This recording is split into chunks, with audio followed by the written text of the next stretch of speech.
last week at Generate, which was at East Texas Baptist University. So the theme for this year was No Other Name. And on our first night, we went to our villages, which are, my village consisted of a few Midway and then a few from another church. And we discussed like certain names we refer to God as, so like Yahweh, Jehovah, Abba, things like that. And then we read Exodus chapter 3, where God appears to Moses through a burning bush and commands him to go to the Pharaoh and lead the Israelites out of Egypt. And when Moses asked God what name he should refer to God as, if questioned by the Israelites, in Exodus 3:14 it states, God replied to Moses, I am who I am. This is what you are to say to the Israelites. I am has sent me to you. So when I first kind of looked at this, I was like, okay, I kind of thought he was relating to how we sing songs about the great I am and stuff like that. And it was in the back of my mind, but I didn't really think too much about this.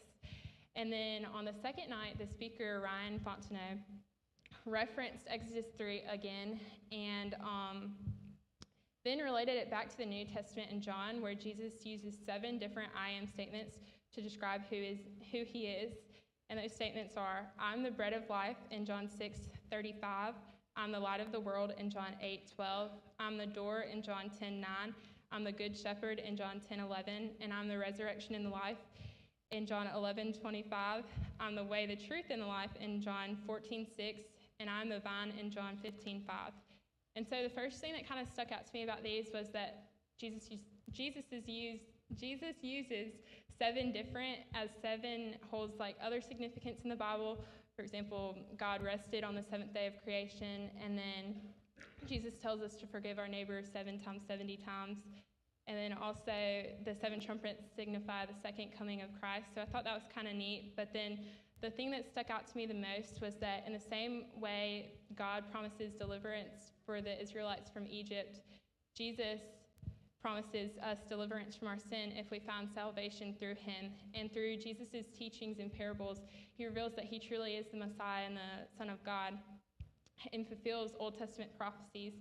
And I just thought it was neat that something as simple as I am kind of relates back to the Old Testament, and that oftentimes we overlook things like that, but Jesus proves himself to truly be God through those things.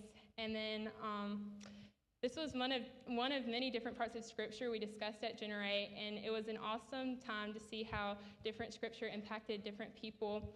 And overall, Generate was definitely a time of spiritual growth, and it would not have been possible without the contribution from our church family. So thank you for everyone who contributed, whether it was prayer or funds, and making this possible to go. And I would also like to give a special shout out to all the chaperones that went.